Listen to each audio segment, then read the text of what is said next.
Let's turn our attention once again to Sunday's showdown between the Seahawks and the 49ers and bring in former Seahawk linebacker Orlando Huff. And Orlando, you look at this game and you look at the coaches and the defense, offense, special teams. There are some strong similarities between the 49ers and the Seahawks. Very strong similarities, Paul.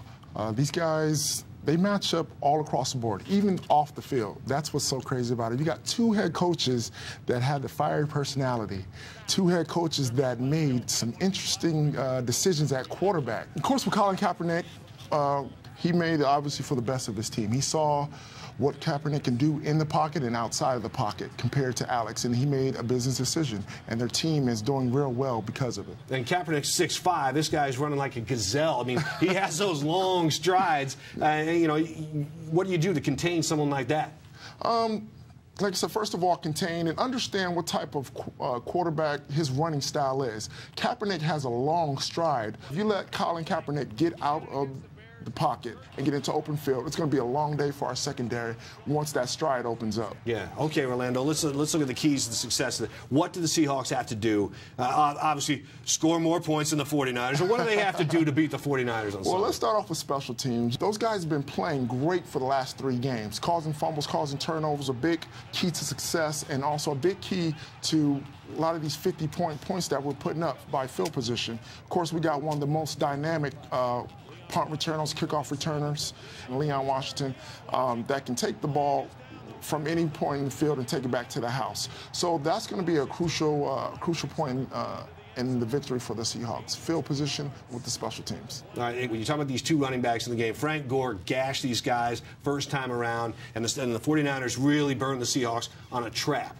Tell me a little bit about what they have to do to keep Frank Gore from running all over.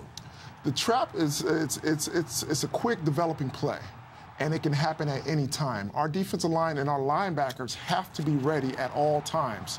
As a former linebacker, we're used to guys lining up 5 to 6 to 7 yards deep, and that kind of gives us the details of a run play.